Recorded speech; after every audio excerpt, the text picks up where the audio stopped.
Warren Buffett is sitting on $344 billion in cash because he doesn't want to buy stocks right now. That's a red flag? Could we already be at the start of the next crash? But hold on, new data just softened the labor market, and at the exact same moment, the SEC dropped its Ripple appeal. Trump signed a 401 crypto-friendly order, and Ripple is building RLUSD rails. This video tells you what's really coming for stocks, for crypto, and for that 4-year cycle. But as you know, nobody actually knows, but I will tell you what I think. In July, non-farm payrolls added just 73,000 jobs, and prior months got revised down by nearly 266,000. Continuing claims are up highest since 2021. That's a major slowdown. Meanwhile, Uncle Sam sitting still on interest rates, and whisper of cuts are louder if this trend holds. On the flip side, the SEC just dropped its final appeal against Ripple. Yay, I've been waiting for this for 5 years. Granting massive legal clarity, Trump signed an executive order pushing for crypto, private equity, even real estate options in 401ks. And Ripple's moving forward with RLUSD and a hefty deal to upgrade payment rails. So do we tilt into panic or start position for the rebound? Warren Buffett's war chest is very stacked deep. $344 billion in cash tells me he thinks stocks are overvalued or that something is coming. Not bullish. Here's an old clip of Warren Buffett telling you it's rat poison. At his Berkshire Hathaway annual meeting, Buffett compared Bitcoin to rat poison, and his vice chairman was even less complimentary. It draws in a lot of charlatans and that sort of thing who are trying to create various sorts of exchanges or whatever it may be. It's something where people who are of less than stellar character see an opportunity to clip people who are trying to get rich because their neighbor's getting rich buying this stuff that neither one of them understands. It will come to a bad ending. Charlie? Well, I like cryptocurrencies a lot less than you do. And so, to me, it's just dementia. And I think the people who are professional traders that go into trading cryptocurrencies, it's just disgusting. It's like somebody else is trading turds and you decide I can't be left out.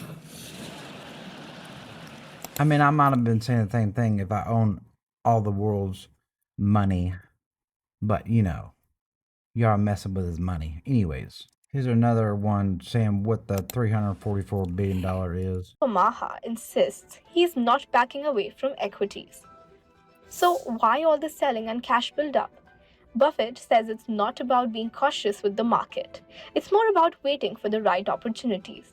In his letter, he mentioned that sometimes nothing in the market looks compelling and that finding great opportunities is rare. So, instead of jumping into overpriced stocks, Buffett is just waiting for that perfect moment.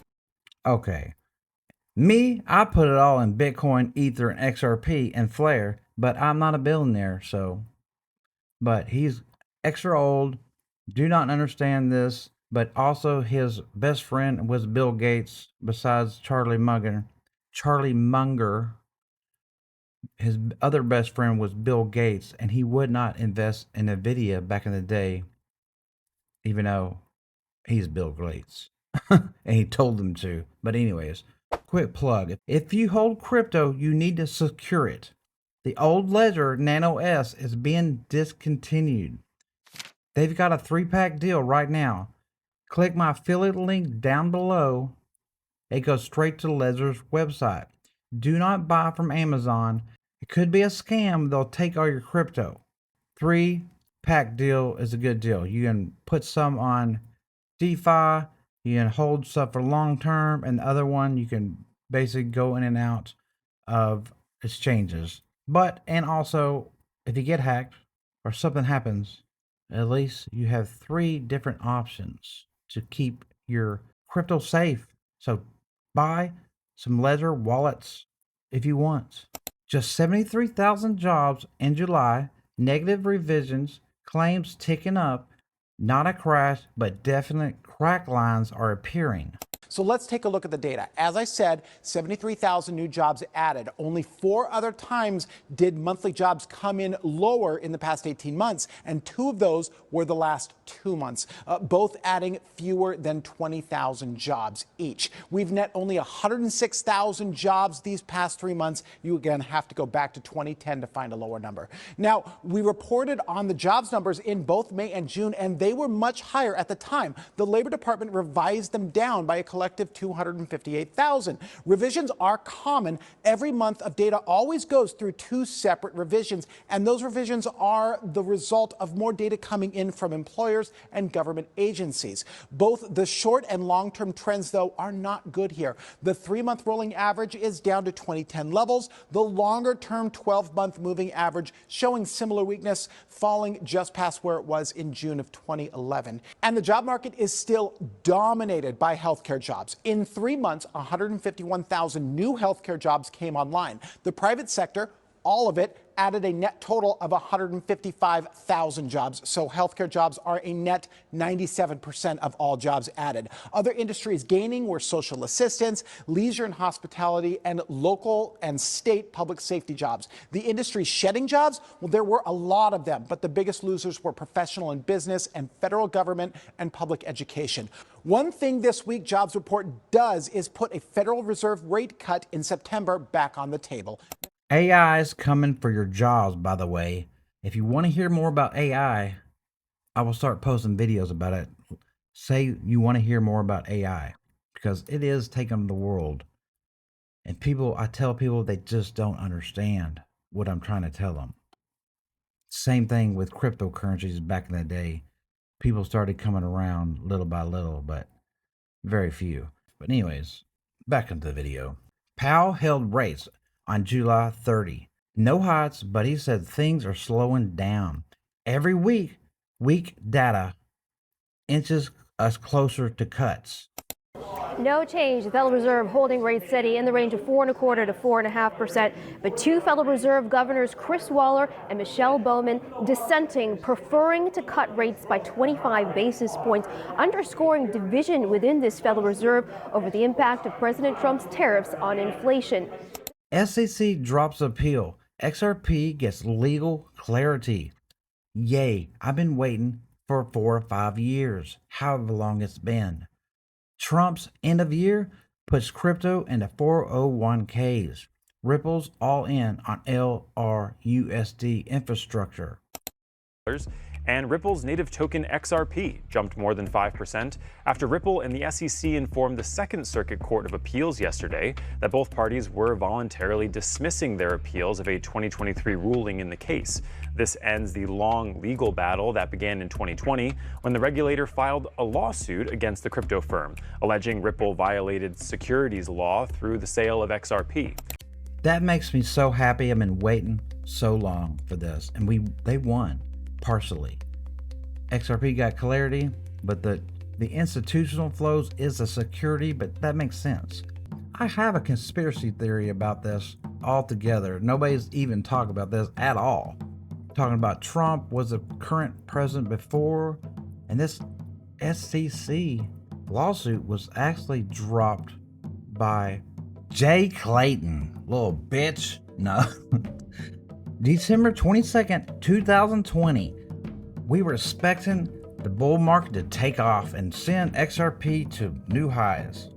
But the U.S. Security and Exchange Commission, SEC, filed a lawsuit against Ripple CEO Brad Gardenhouse and co-founder Chris Larson.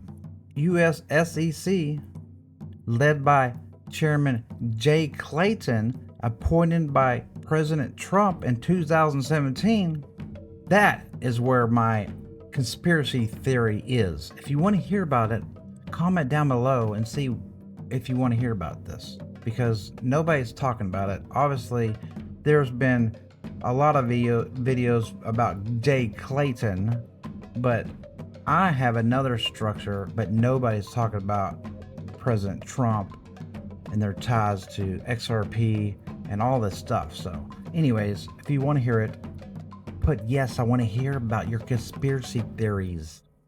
Bitcoin's not bubbling out. If it goes down, billionaires and billionaires and billionaires and companies buying it all up. It's almost gone, people. It's hovering at near 117K right now. We could see a 30 to 30% pullback, but this time cycles are longer because institutional flows and retirement demand are cushioning swings. Here's a short video of Matt Hogan. Crypto does not feel overly exuberant to me. This does not feel like 2017. It does not feel like 2021. It's still the case that most institutions don't own crypto. I think that will change in the next 4 years.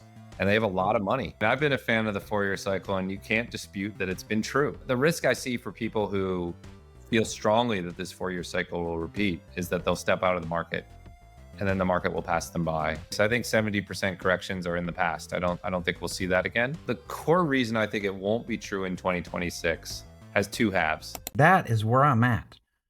Yeah, I want to get some profits, but like he said, it could pass you by. A lot of these YouTubers are saying, oh, it will never pass you by. Take your profits, cash out. Don't miss this. But some of those people make $100,000 a month on YouTube. They're extra rich. They probably has a lot more value in there. You know, if I had $2 million in crypto, yeah, I would cash some stuff out. Maybe not. I would cash out with a lot of profits, but not like them. Probably 250. I don't know how much they're cashing out, but I'm saying they're making a large amount of money, and they still have money coming in every month on like clockwork with YouTube and their businesses. I congratulate them for their success, but I'm just saying, I'm talking to new investors, long-term investors, but also this is just what I'm saying about this situation right here. Yeah, back in the day, 4-year cycles was great. You buy in, cash out, it goes down massively, like 70, 60, 70, 80% crashes, and then you buy back in. That's great, but also it's heavily influenced by taxes. So anyways, that's my clip. Don't do what I'm doing. I'm just telling you what I think, and I have an opinion. Here's the deal. We could get a short-term pullback if jobs keep weakening. But if Fed leans dovish and crypto flows return, we rally back fast. My opinion is to keep your positions layered, have 2 to 3 entry points, and stay agile and keep dollar cost averaging. But that's my opinion. Secure your assets and upgrade your ledger with my link below. Hold smart, do your own research, and let's get those gains, crypto fam. Subscribe for the next breakdown. Have a good rest of your August.